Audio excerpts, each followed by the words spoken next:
Vous allez tourner avec moi dans l'Évangile de Luc, au chapitre 5, verset 12.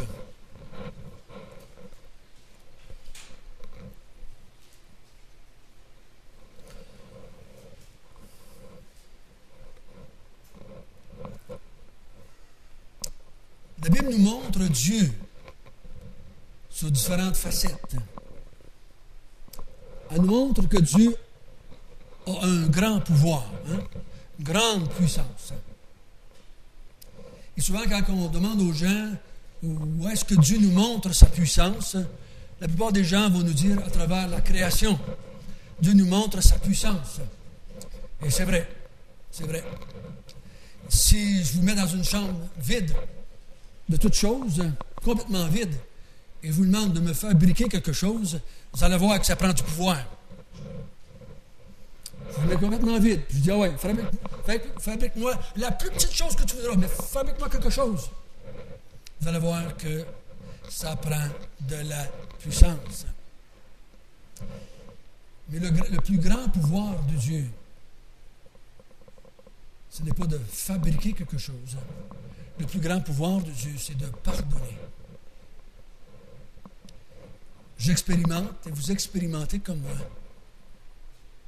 que ça prend du pouvoir pas mal fort pour pardonner. Si vous n'avez pas réalisé ça encore, vous n'êtes pas encore assez vieux. C'est tellement dur de pardonner vraiment à quelqu'un. Et c'est pour ça qu'on est toujours en train de ramener les fautes des autres, puis reparler de la faute des autres, puis dire ce que les autres ont fait de correct. Puis c'est tellement dur de pardonner. À la façon que Dieu pardonne. Parce que quand Dieu dit qu'il pardonne, il dit que jamais plus dans l'éternité, il va rapporter ce péché-là. Jamais plus il va en reparler. La Bible nous dit d'une façon imagée, il dit « je l'oublie ».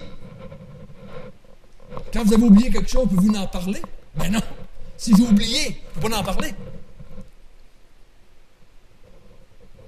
Ça prend un pouvoir énorme pour pardonner. Et c'est ce que nous allons parler ce matin, le pouvoir de pardonner. Le pouvoir de pardonner. Depuis le début des temps, l'homme a vécu, l'humanité je parle, a vécu séparé de Dieu. L'homme a été créé uni à Dieu. Dieu l'a créé, il l'a mis avec lui dans le paradis, et il vivait avec Dieu. Il parlait avec Dieu, il marchait avec Dieu, il vivait avec Dieu dans le paradis, l'être humain. Et l'être humain a péché. Et à partir de ce moment-là, l'être humain a été séparé de Dieu. Séparé. Tant que le péché n'est pas pardonné, il y a séparation entre Dieu et l'homme. Vous savez comme moi, quand on se fait du tort les uns les autres, et qu'on ne se pardonne pas, ça fait quoi? Je vois chacun sur notre bord. Chacun sur notre bord. C'est fini. On se parle plus, on se touche plus, on ne veut plus rien savoir, on s'en va, on se divorce, on ne veut plus rien savoir, on ne se pardonne pas, on s'en va chacun sur notre bord. C'est ça que ça fait le péché. Ça sépare les gens. Et le péché a séparé Dieu de l'être humain. Attention, ce n'est pas le péché de Dieu. C'est le péché de l'être humain. Laissez-moi vous lire quelques versets. Mais ce sont vos crimes, vos péchés, qui mettent une séparation entre vous et votre Dieu. En ce jour, ma colère s'enflammera contre lui, je les abandonnerai, je leur cacherai ma face. Dieu dit, je vais les abandonner, parce qu'ils ont péché contre moi.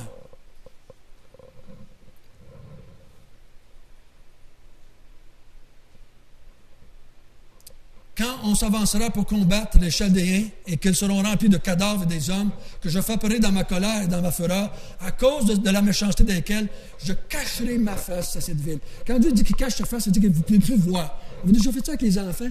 Les enfants, ils se mettent les mains dans les yeux, ils pensent quoi? Que vous ne le voyez plus. Ils pensent que vous ne le voyez plus. Ils se font comme ça. Il a l'impression que... En tout cas, ma petite fille, elle a un peu plus qu'un an, là. Puis là, elle pense que tu le vois.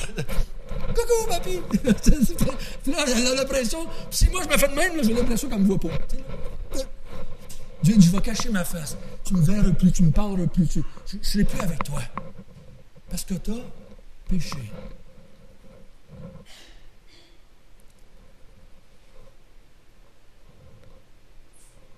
Mais Dieu a fait une promesse dans l'Ancien Testament. Et je ne leur cacherai plus ma face. Il dit ça au peuple d'Israël en parlant de la Nouvelle Alliance. Il dit, il va venir un temps, quand les gens vont pécher, je ne leur cacherai plus ma face. Ça a été la plus belle promesse que Dieu a jamais faite à l'être humain. Viendra un temps dans l'histoire de l'humanité que je ne cacherai plus ma face aux êtres humains. Je me tiendrai plus séparé de l'être humain. Et quand Dieu a fait cela, quand il s'est séparé de l'être humain, vous vous souvenez qu'il était très sérieux. Il a mis à la porte du paradis quoi? Un ange avec une épée flamboyante, la Bible nous dit, afin d'empêcher l'homme de revenir dans le paradis ou dans la présence de Dieu. Parce que vous savez, comme moi, le paradis, c'est pas une place qu'on va avoir du fun, dans le sens que c'est pas une place qu'on va avoir... Le paradis, c'est l'équivalent de la présence de Dieu. Si vous donnez au monde un paradis et que vous enlevez Dieu du paradis, ça devient l'enfer. Ça devient l'enfer. Là où ce que Dieu n'est pas, on peut appeler ça l'enfer.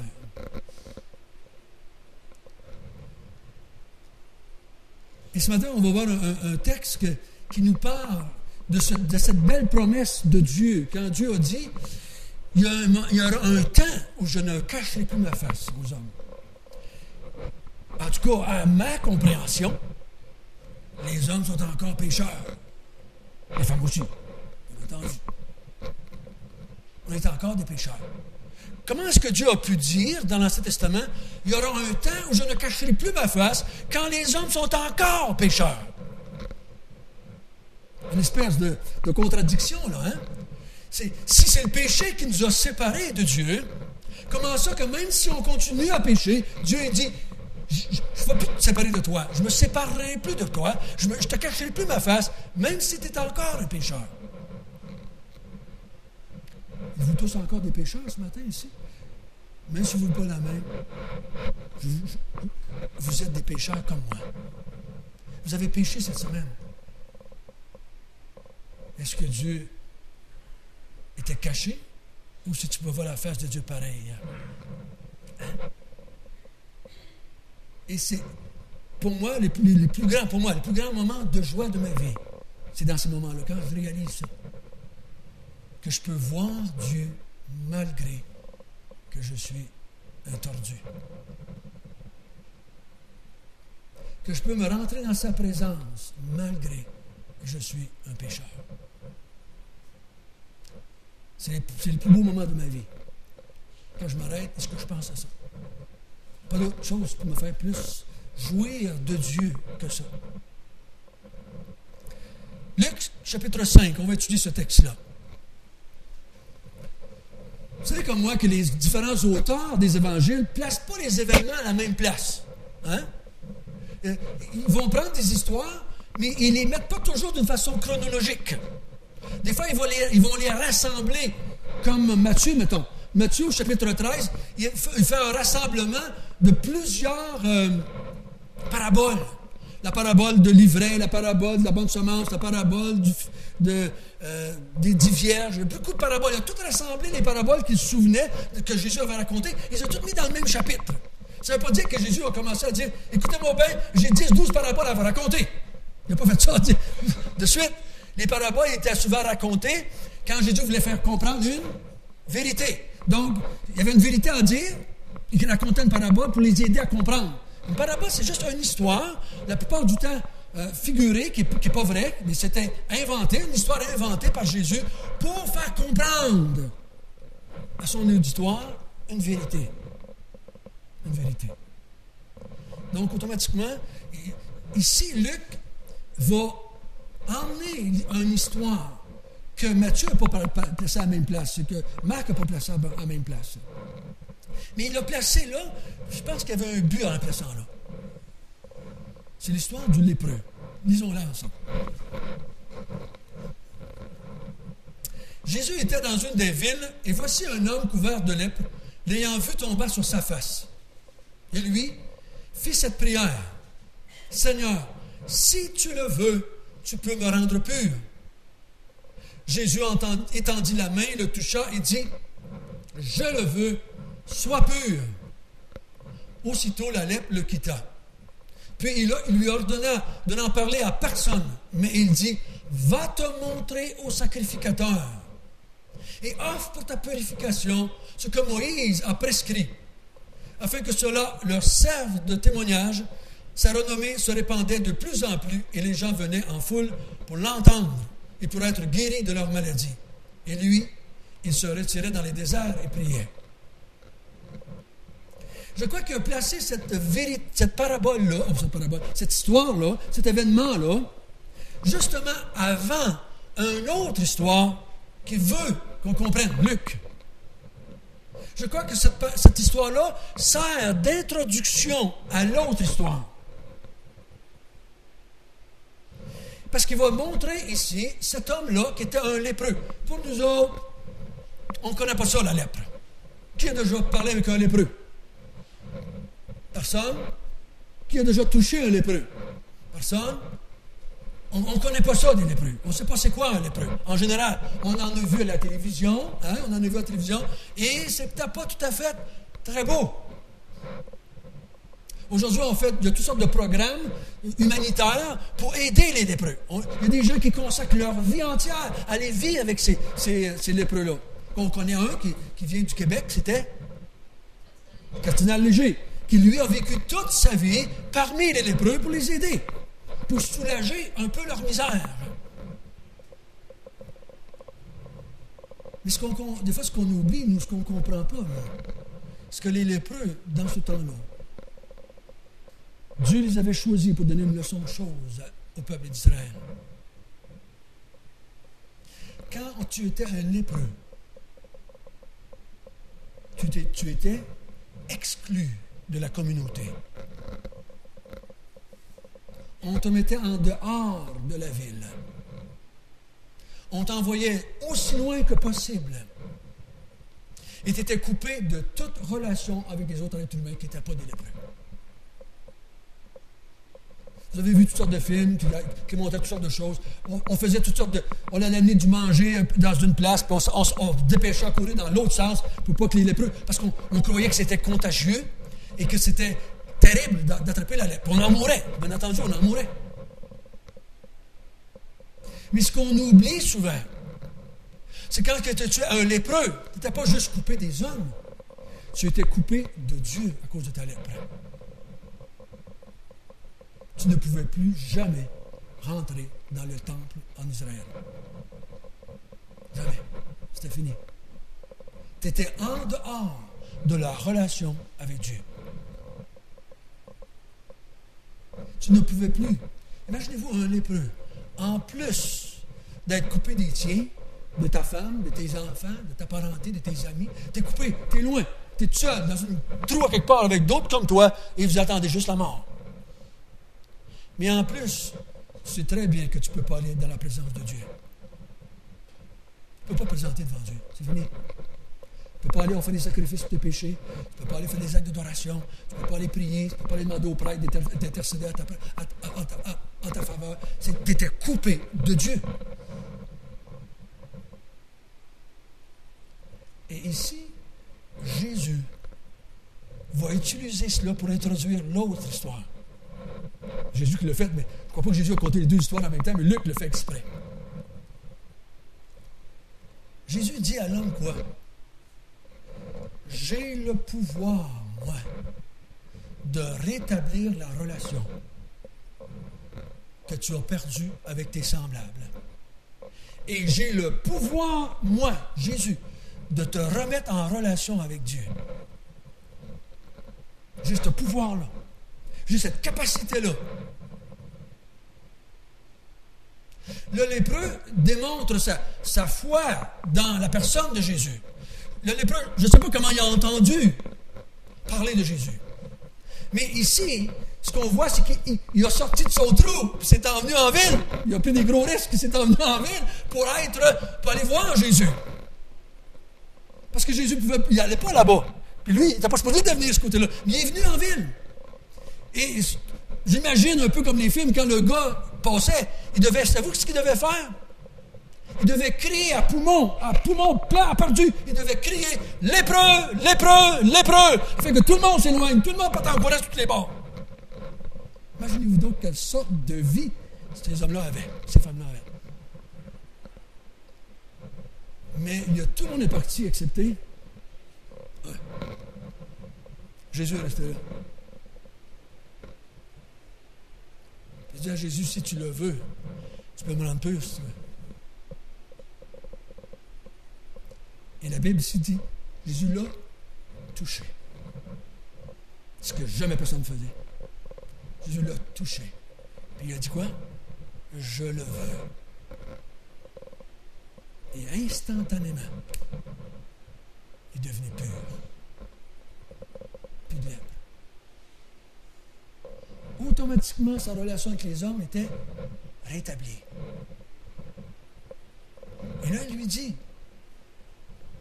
voici ce que j'aimerais que tu fasses maintenant. Tu vas aller au temple, parce que j'ai le pouvoir de rétablir. En enlevant ta lèpre, je te donne le pouvoir de retourner dans la présence de Dieu. Il dit, tu vas aller au temple et tu vas faire un sacrifice, comme il était la loi demandait, la loi d'Israël, demandait si tu étais guéri de la lèpre, tu devais retourner, faire un sacrifice d'action de grâce. Tu devais aller au temple et d'offrir un sacrifice à Dieu pour dire, merci, mon Dieu, de m'avoir guéri. Et ceci rendait un témoignage à toute la communauté de la grâce de Dieu. Tu sais, c'est un bel exemple, n'est-ce pas? Un bel exemple du pouvoir de Jésus. Du pouvoir de Jésus. Ici, on va voir que Jésus a le pouvoir de pardonner les péchés. Mais là, il dit, pour introduire cette vérité-là, parce que vous allez voir, aussitôt que Jésus va dire que ce pouvoir-là, tout le monde veut le tuer. Tous ceux qui sont là veulent le détruire. Tous les chefs religieux veulent le pogner à la gorge et le tuer. C'est un blasphème ce qu'il a dit là. Mais pour introduire cette vérité-là, il dit, j'ai le pouvoir aussi de guérir les maladies qui vous coupaient la relation avec Dieu. Comme j'ai ce même pouvoir de guérir la lèpre et de remettre cet homme en relation avec Dieu, j'ai aussi un autre pouvoir.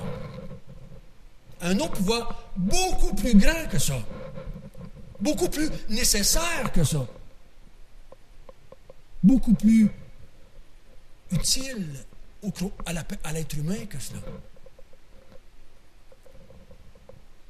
Vous savez, la lèpre, quand tu l'avais, tu ne pouvais pas le cacher à personne. Tout le monde le savait. Tout le monde le savait. Et Dieu avait donné ça comme leçon de choses. Tout ce qui était lépreux, tout ce qui touchait à la lèpre. Vous savez qu'il y a des maisons, je ne savais pas ça, je suis sûr que j'ai lu la Bible, les maisons peuvent attraper la lèpre. Les maisons peuvent avoir la lèpre. Je ne savais pas ça. La lèpre, ça peut se coller après une maison. Et quand on pensait qu'il y avait de la lèpre, on faisait venir le prêtre, le grand prêtre. Le grand prêtre venait vérifier, il y avait toutes sortes de tests à faire. Et si la maison avait de la lèpre, c'est ce qu'on faisait. Je mettais en l'entour, puis on mettait le feu, puis on brûlait tout ça, c'était fini. On brûlait ça. C'était une façon que Dieu avait dit à Israël, je te montre par cela que je ne peux pas, moi, venir en présence du péché ou de la maladie ou de cette lèpre-là. Vous vous souvenez qu'un jour, il y avait un grand prêtre qui était devenu lépreux. Et son ministère était fini. Out you go. C'est une façon à Dieu de dire, tu ne peux pas rentrer dans ma présence quand tu es impur. Tu ne peux pas. Tu es séparé de moi. Maintenant, on va voir une autre raison pourquoi Jésus a le pouvoir de pardonner les péchés. La première raison pourquoi il a le pouvoir de pardonner les péchés, c'est parce qu'il est capable aussi de purifier l'être humain dans son extérieur. L'être humain est capable de purifier l'extérieur de l'être humain, la lèpre, pour replacer en relation avec Dieu. Maintenant, Jésus a un autre pouvoir qui est nécessaire, une autre capacité qui est nécessaire pour pouvoir pardonner les péchés aux êtres humains.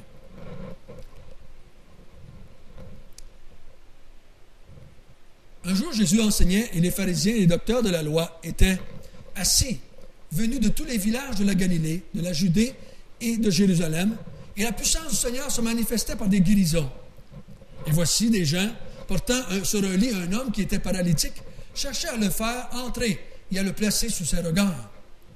Comme ils ne savaient pas par où l'introduire à cause de la foule, ils montèrent sur le toit et ils le descendirent par une ouverture avec son lit, au milieu de l'assemblée devant Jésus. Voyant leur foi, Jésus dit, « Homme, tes péchés te sont pardonnés. » Les scribes et les pharisiens se mirent à raisonner et à dire, « Qui est celui-ci qui profère des blasphèmes? Qui peut pardonner les péchés si ce n'est que Dieu seul? » Jésus, connaissant leurs pensées, prit la parole et leur dit, « Quelle pensée avez-vous dans vos cœurs? Lequel est le plus aisé de dire, tes péchés te sont pardonnés, ou de dire, lève-toi et marche? Or, afin que vous sachiez que le Fils de l'homme a sur la terre le pouvoir de pardonner les péchés, je te l'ordonne, dit-il au paralytique, lève-toi, prends ton lit et va dans ta maison. Et à l'instant, il se leva en leur présence, prit le lit sur lequel il était couché, il s'en alla dans sa maison, glorifiant Dieu. Tous étaient dans l'étonnement et glorifiaient Dieu, remplis de crainte. Et ils disaient, nous avons vu aujourd'hui des choses étranges. La deuxième chose qui nous amène à croire que Jésus a le pouvoir de pardonner les péchés, c'est que Jésus a une capacité que personne sur la terre a. Il a le pouvoir de scruter le cœur humain. Il a le pouvoir de regarder ce qu'il y a dans le cœur de l'être humain. Avez-vous déjà dit des choses que votre tête, votre cœur ne croyait pas, ou que votre cœur ne pensait pas, ou que votre cœur cachait des choses? J'ai déjà été dans mon temps, quand j'étais plus jeune, être en train de confesser mes péchés à un homme. Puis pendant que je confessais mes péchés, je faisais d'autres péchés. Et lui, il ne savait pas. Je ne le blâme pas pour ça. Il ne fait juste pas le savoir. Je péchais en confessant mes péchés. Il n'y avait pas le pouvoir de regarder dans mon cœur. Et ici, Jésus, dans ce texte-là, dit, lui, il demande qu'il a le pouvoir de regarder dans le cœur de l'être humain. Au verset 20, pendant que ces hommes-là, même, je ne sais pas si vous êtes comme moi, je suis genre que j'ai l'imagination, un peu trop, peut-être des fois un peu trop. J'ai le pouvoir de m'asseoir chez nous, dans ma chaise, pendant que je lis un texte de même, et essayer de visualiser la scène, de visualiser qu'est-ce qui se passe. De m'asseoir et de voir Jésus assis dans une maison, des maisons carrées, en pierre séchée ou en boue séchée, et Jésus est à l'intérieur et il parle avec des gens. Et là, il y a une foule, tellement de monde qui voudrait parler et voir Jésus, qu'il y a une foule à l'extérieur de la maison et personne ne peut rentrer, personne ne peut aller voir. Et là, on voit facilement ces 4 hommes ou ces 2 hommes s'en venir, on ne dit pas comment ils sont, on pense qu'ils sont peut-être 4, et ils s'en viennent avec une civière, avec un lit, et ils sont là, puis ils veulent emmener le malade au pied de Jésus. Avec un but. Quel but? Que Jésus le guérisse. Hein? Mais ils ne sont pas capables d'entrer. Et comme les êtres humains sont tellement pleins d'amour les uns les autres, il n'y a personne qui s'est torsé pour qu'ils passent. Les êtres humains ont dit, Va-t'en, Toto. Reste en arrière. Prends un numéro. Fais la ligne, mon chum. Hein? Je vous garantis que si j'avais été là, j'aurais fait ça. Je vous garantis que j'aurais fait ça. J'aurais dit, reste en arrière, attends ton tour, mon chum. Je suis certain que je l'aurais fait. Parce que je suis un être humain comme les autres. Mais les gars sont tellement... Ils veulent tellement l'emmener, là. Ils passent par en arrière, puis ils montent. Ceux qui connaissent un peu la culture juive, il y avait des escaliers pour pouvoir monter sur le toit, par l'extérieur de la maison. Ils ont monté par les escaliers, ils sont montés sur le toit. Mais il n'y avait pas de bay window sur le toit ou d'affaires pour ouvrir, il n'y avait pas de chaussée sur le toit. Mais ils ont décidé de faire quoi? De faire un trou dans le plafond. Ça ne va pas être un petit trou. Descendre un homme dans un lit, ça ne va pas être un petit trou. Ça va être un trou, peu importe. Imaginez-vous ça, ça tombe en haut, là. Les cochonniers commencent à tomber, tout le monde est là, ça tombe. Il me semble que les gens sont en bas. Qu'est-ce qui se passe? Qu'est-ce qui se passe? C'est qui fait ça? Et finalement, pour faire une histoire courte, ils descendent le gars auprès de Jésus, avec des cordes. La première chose que Jésus dit, quoi? Voyant leur foi. Il voit la foi de ces gens-là. Il est capable de voir dans le cœur des gens si la foi est là ou si elle n'est pas là. C'est pour ça qu'à un moment donné, vous allez le voir, Jésus va dans certaines villes et dit, voyant pas de foi dans ces gens-là, il ne faisait rien pour eux autres. Il ne faisait rien pour eux. Jésus a la capacité ce matin de voir dans vos cœurs comme dans mon cœur. Puis il voit cet homme-là qui est couché là. Je ne sais pas, il s'est ramassé tout seul en bas. Probablement que les hommes sont restés en haut sur le toit. Ils ont descendu ça avec des corps. Il voit la foi dans cet homme-là.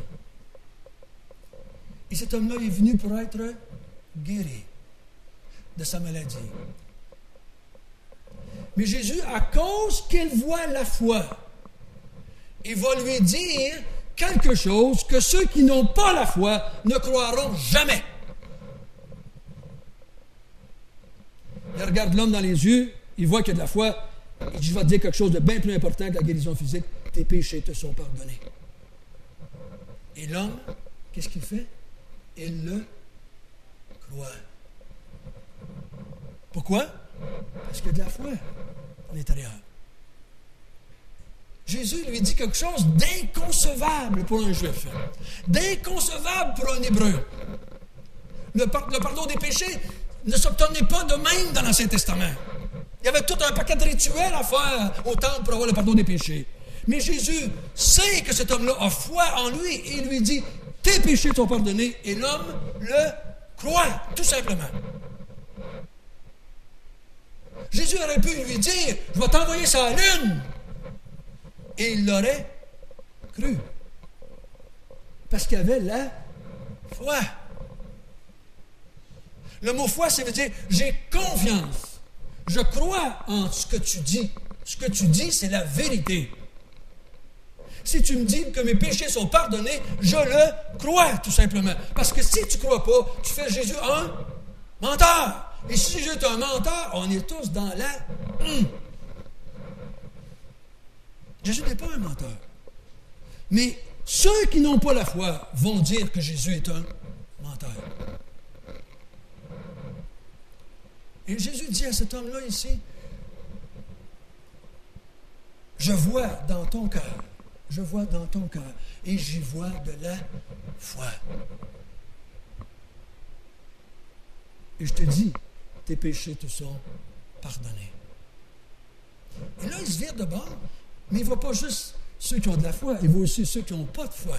Verset 22, il dit aux hommes, aux pharisiens qui sont là, « Hey, qu'est-ce qui se passe dans votre cœur? » Il sait ce qui se passe dans leur cœur. Il voit dans leur... Ça vous a-tu déjà fait peur de savoir que Dieu connaissait toutes vos pensées? En tout cas, moi, j'en ai eu peur bien des fois. J'ai rougi tout seul dans ma chambre bien des fois. Honte honte de mon péché parce que je savais que Dieu le voyait. Honte de mon péché. Parce que Dieu me regarde et il voit tout ce qui se passe à l'intérieur de moi, dans mes pensées, même si personne d'autre le sait. Lui le sait. Et il dit à ces hommes-là, je vois ce qui se passe dans votre cœur et je vois bien que vous ne me croyez pas. Qu'est-ce qu'il voit dans leur cœur? C'est non pas de la foi, mais de l'incrédulité. L'incrédulité. Ils voient, ils ne croient pas. Et ils ont exprimé leur incrédulité en disant quoi? Tu ne peux pas pardonner les péchés parce que juste Dieu qui peut pardonner les péchés. Donc on ne te croit pas. Tu n'as pas le droit. Donc tu es un menteur, tu es un blasphémateur. Et on va te faire mourir pour ça. On va te faire mourir pour ça. C'est juste une question de temps. On va te faire mourir pour ça. Tu es un blasphémateur. Vous savez, tout à l'heure, notre frère a dit, j'étais longtemps catholique, puis il dit, des fois, j'ai encore des croyances à l'intérieur de moi qui sont encore un peu catholiques. Vous savez, ce qui est important, ici, il faut comprendre ces gens-là. Il faut être compatissant envers ces gens-là. C'était des Hébreux, nés d'Hébreux, depuis des millénaires. Et on leur avait enseigné quelque chose. On leur avait dit quelque chose. Pendant des millénaires, des siècles après siècles, on avait entré dans le cœur d'Israël une méthode, un moyen, des enseignements par rapport au pardon des péchés. Et ce que Jésus venait de dire, ça allait contraire à ça. Il n'était pas capable de croire ça. Et donc, c'était pas vrai. C'était un menteur, c'était un blasphémateur. On ne croit pas ça. On ne peut pas croire ça. Ce que tu nous dis là, ce n'est pas vrai. Parce que tout mon enseignement que j'ai reçu depuis que je suis haut de même dit non à ça.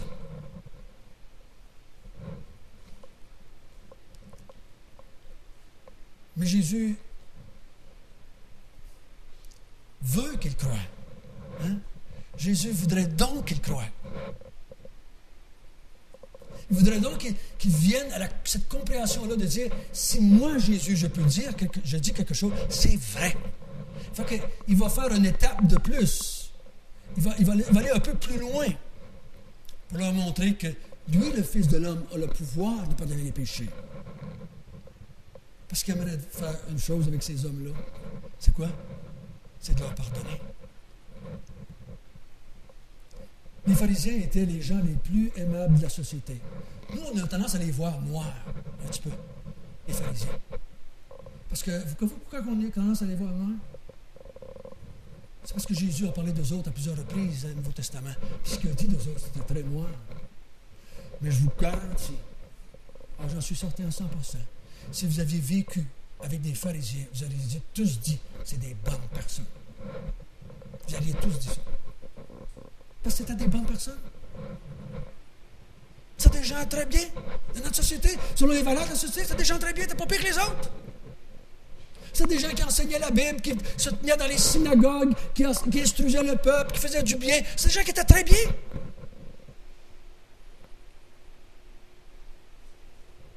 Les gens ne voyaient pas ces gens-là dans leur cœur. Mais Jésus a dit, hypocrite que vous êtes, moi je vois dans votre cœur et je sais qu'est-ce qui est là.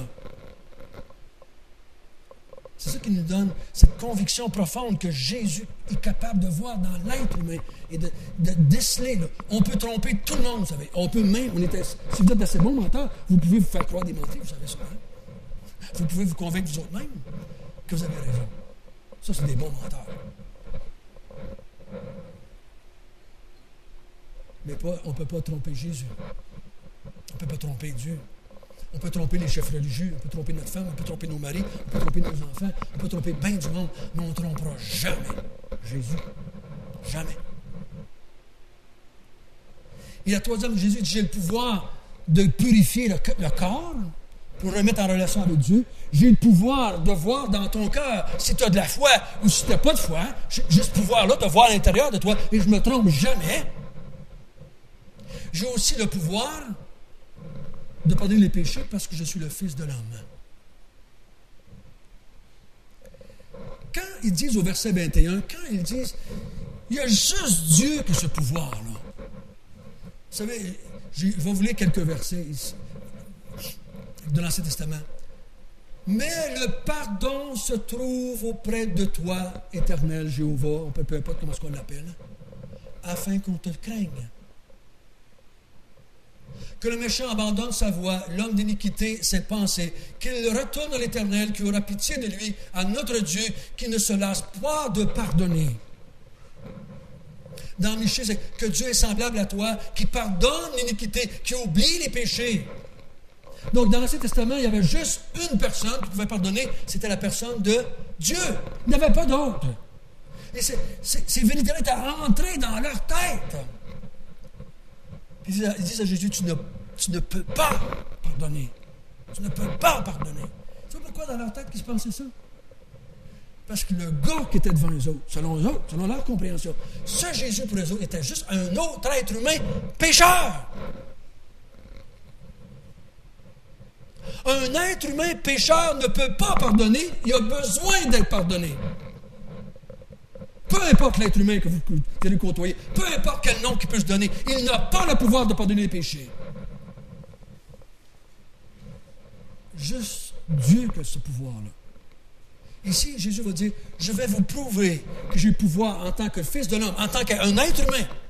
Je vais vous prouver que j'ai le pouvoir de pardonner les péchés, même si je suis un être humain.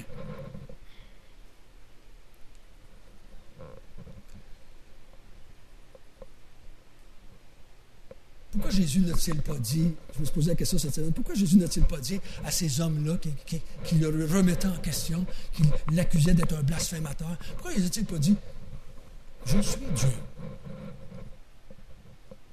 Je peux vous pardonner les péchés, je suis Dieu. Il aurait pu, il me semble, il aurait dû dire, je sais que vous avez raison, juste Dieu qui peut pardonner les péchés. Je sais, vous avez raison, mes amis. Mais moi, je suis Dieu, donc je peux pardonner les péchés. Mais il ne dit pas ça. Je crois qu'il a fait bonne attention de ce qu'il dit. Le Fils de l'homme a le pouvoir de pardonner les péchés. Je vous ai dit quand on a commencé l'évangile de Luc, Luc a fait ressortir 25 fois à peu près. Jean dit tout le temps, Fils de Dieu, Fils de Dieu. Mais lui ici, Jésus, pendant tout le contenu de l'évangile de Luc, il se dit quoi? Je suis le Fils de l'homme. Je suis le Fils de l'homme. Et le Fils de l'homme a le pouvoir de pardonner les péchés. C'est pourquoi? J'ai déjà enseigné ce passage-là, puis j'avais enseigné. Jésus, ici, en pardonnant les péchés, démontre qui est Dieu. C'est juste Dieu qui peut pardonner les péchés. C'est vrai que Jésus pardonne les péchés. Donc Jésus, en pardonnant les péchés de cet homme-là, démontre qui est Dieu. C'est vrai, ça. Mais ce n'est pas ce que le texte veut dire, je crois, personnellement.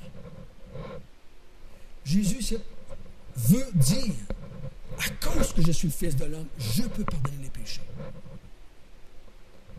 Savez-vous comme moi que si Jésus n'avait pas été le Fils de l'homme, Dieu n'aurait jamais pu pardonner aux hommes?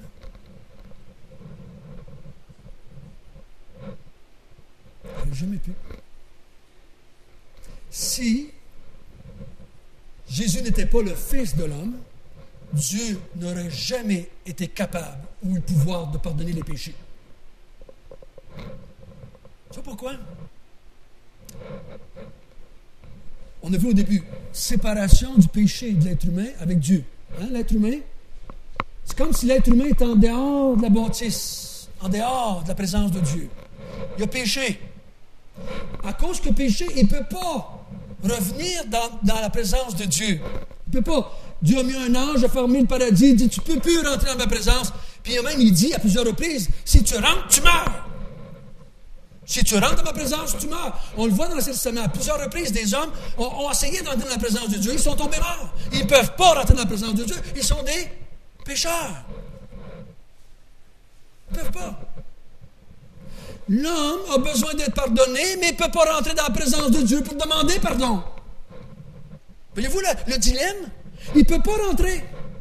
C'est pareil comme s'il serait en dehors de la bâtisse, puis il dirait, oh Dieu, j'aimerais bien te demander pardon, mais je ne peux pas rentrer dans la bâtisse. Je ne peux pas rentrer là, parce que je suis un pécheur. Dieu dit, j'ai la solution.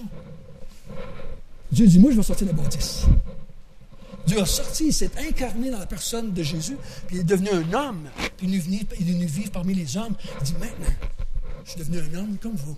Je vais pouvoir vous pardonner, parce que vous allez pouvoir me parler, vous allez pouvoir m'adresser à moi, je vais mourir pour vous autres, vous allez pouvoir être pardonnés à cause de moi. Je suis devenu un homme. Si je ne serais jamais devenu un homme, vous ne seriez jamais pardonné. J'ai le pouvoir de pardonner parce que je suis devenu un homme. C'est bon, hein? C'est dans le bout de comprendre ça. Dieu devient chair, Dieu devient homme pour pouvoir nous pardonner. J'ai le pouvoir de pardonner parce que je suis le Fils de l'homme. Si je n'étais pas le Fils de l'homme, je ne pourrais pas vous pardonner. Même en tant que Dieu, je ne pourrais pas vous pardonner. Même en tant que Dieu, je ne pourrais pas vous pardonner. Parce que vous savez comme moi, que dans l'Ancien Testament, les millions, peut-être les billions d'animaux qu'on a fait tuer pour l'expiation des péchés n'ont jamais expié un péché. Jamais. C'était une image de ce qui s'en venait.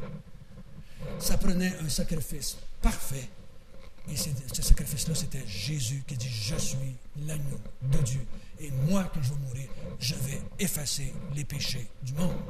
Passé, présent et futur. Je vais effacer les péchés. C'est moi, en tant qu'être humain, je vais venir mourir pour les êtres humains et je vais pardonner les péchés de tous ceux qui ont la foi de ce gars-là. Des milliards de gens regardent la croix qui ne croient pas. Ils essaient de se sauver par leurs bonnes œuvres. Des milliards de gens regardent la croix, puis ils se virent le dos, puis ils regardent Bouddha, puis ils disent à Bouddha de pardonner. Des milliards de gens se tournent vers d'autres choses parce qu'ils ne croient pas que Dieu s'est fait homme et est venu pour nous pardonner. Ils essaient de trouver une autre solution pour être pardonnés. Ou bien des fois, ils n'essaient pas de trouver une autre solution. Ils prennent Jésus, mais ils veulent attacher quelque chose de plus. Jésus a fait sa part, mais je dois faire un petit peu ma part aussi. Jésus a fait un bout de chemin, moi je dois faire l'autre bout de chemin. Jésus a dit non. Tout ce que je veux voir dans ta vie, c'est de la foi. Si tu as de la foi, je te le dis.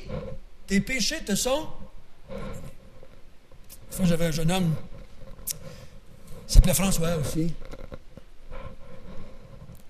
Et, non, Jean-François. Jean-François avait bien de la misère à comprendre qu'il était pardonné de ses péchés. Bien de la misère. J'avais beau de compter toutes les histoires, lire des versets. Ça ne rentrait pas.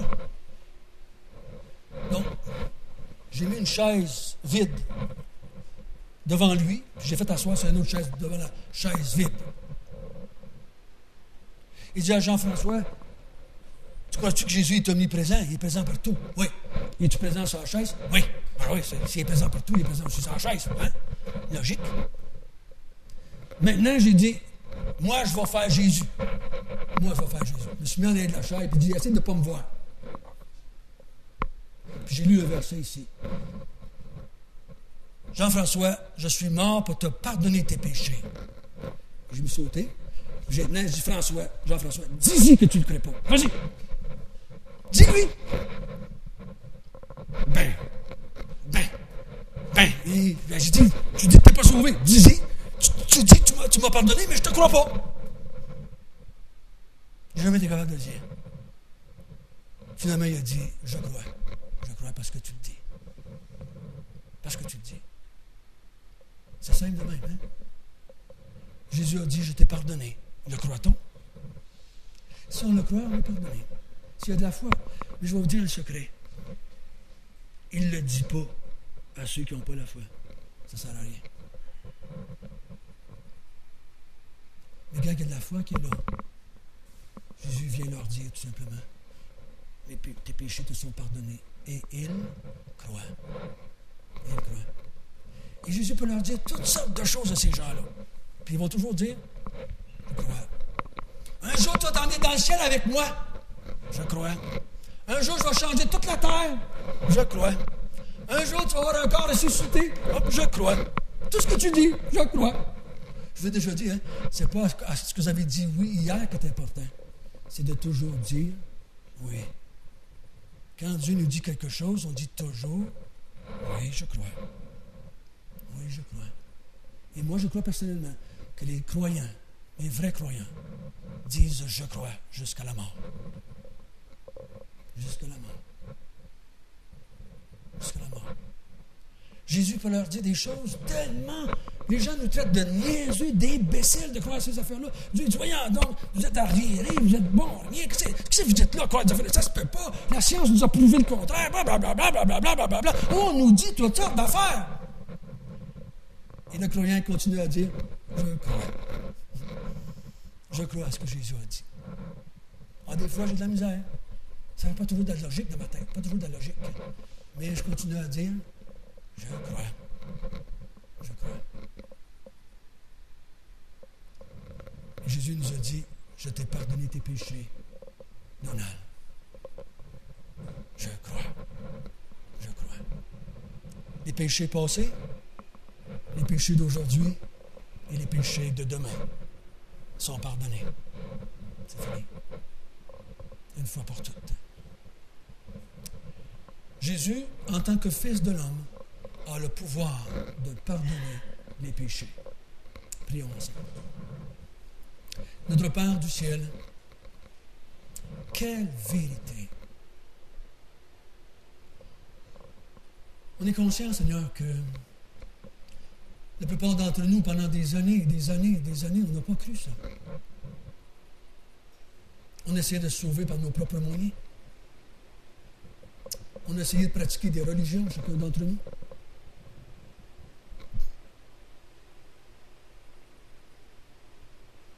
Un jour, par un miracle de ta part,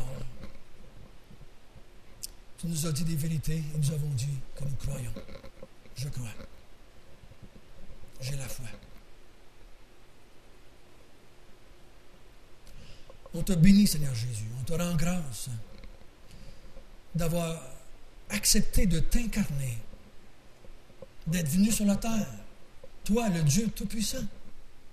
Toi, le Dieu qu'on avait insulté, le Dieu contre lequel on avait péché. Tu t'es incarné, tu es venu vivre parmi les lépreux spirituels, afin de réparer ce que nous avions brisé, afin de pouvoir nous remettre en relation avec Dieu, afin de nous permettre de t'offrir des actions de grâce par nos bouches, afin qu'on puisse aller dans le temple spirituel et de dire merci Seigneur de nous avoir purifiés, merci de nous avoir lavés de nos péchés. Merci Seigneur. On ne dira jamais assez merci. Merci pour Donald. Et que cette journée puisse être comme un encre pour lui. Dans les moments de difficulté, dans les moments de doute, qu'il puisse se rappeler qu'est-ce qui s'est passé aujourd'hui. Qu'il puisse se rappeler qu'est-ce qu'il a déclaré. Je crois que Jésus m'a pardonné. Peu importe ce que je fais, peu importe ce que j'ai dit, je crois qu'il m'a pardonné.